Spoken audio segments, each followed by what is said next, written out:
Around here, you guys have bigger team goals, but how happy are you for Stephon Gilmore that he made the Pro Bowl? That's awesome. Well-deserved. I told him that earlier today.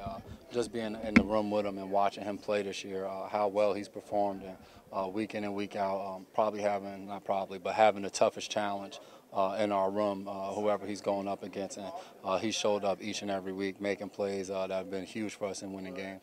Jason, you've been with the team before when you get to this point of the season when you're out of the playoff hunt and really the games, obviously they matter, but the team isn't really playing for anything. Now you're in a different situation here, but you're facing a team that's out of the playoff hunt. What's the attitude like in a locker room that's out of it?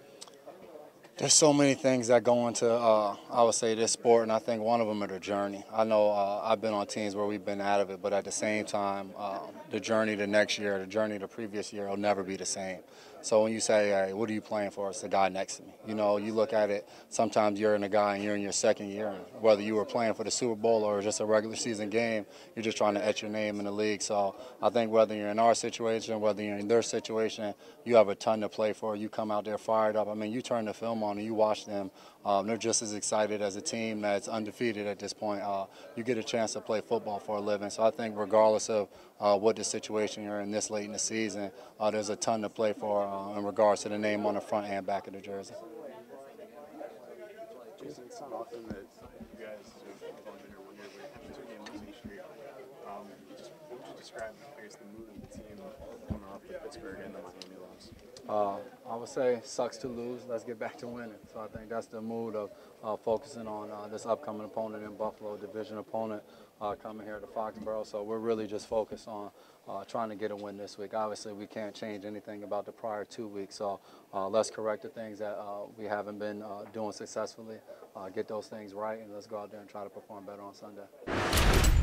Regardless of playoffs, like you just started out with, we lost the last 2 games. So I don't think it's about tone or anything of that nature. It's just about you put everything in throughout the course of the week to win a football game on Sunday. So I think that's your focus every single week, is when we come to work Wednesday, Thursday, Friday, and we're preparing those Monday and Tuesdays, we're preparing and we're doing all of this work to win a game. So you work so hard physically and mentally. Who wants to do that to go out and lose on Sunday? So regardless of what the situation is as a team, the goal every single Sunday is always going to be to win a football game. Jason, when you play Division 4, there's always familiarity, and obviously for the second time especially, but when you turn on the video with this team, what's it like with all the turnover they've had, especially at the receiver position? Yeah, it's not a lot of familiarity. Receiver position, quarterback position. We didn't play against Josh Allen the first time, so it's totally different, And like you just said, the first time we played him, Andre Holmes was out there, Benjamin was out there, and now you turn the film on, Zay Jones is really the only guy on the outside where you're like, all right, we played against him the first time, we're getting another crack at him this time. Now it's Foster, McKenzie, those guys are in there. McLeod is still there, but it's kind of a totally different scheme and totally different, I would say, attributes at the receiver position. You just look at the roster and all you see is 4 and under of guys. They're really fast and a bunch of young guys, and just turning the film on, you see how hard they play, whether it's run blocking, whether it's running a route, Foster on a deep over. They really look like a totally different offense than what we played earlier in the season. What's your impression been of Foster? He seems like a guy who's kind of come out of nowhere in the last couple of weeks and has been really productive. Yeah, a guy, I think he was on their roster earlier and then was on practice squad and got bumped up. And he looks like a guy that has been learning football throughout the course of the year and has been waiting for his opportunity, and now he's making the most of it. So obviously watching the film, you see Jacksonville, he takes off across the field.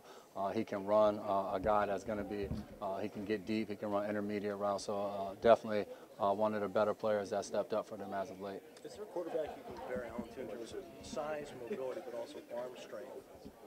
I don't know. I mean, you look at him, and there's times where he's falling backwards and there's pressure, and he's flicking it up. And I mean, the ball's going 60 yards as if it's nothing. And you see that type of arm strength with other people, but then there's times where he drops back on 3rd down, nobody's open, he takes off, he stiff arm Minnesota, he jumped over somebody. So that type of athletic ability mixed with his arm strength, he's going to be a tough opponent come Sunday.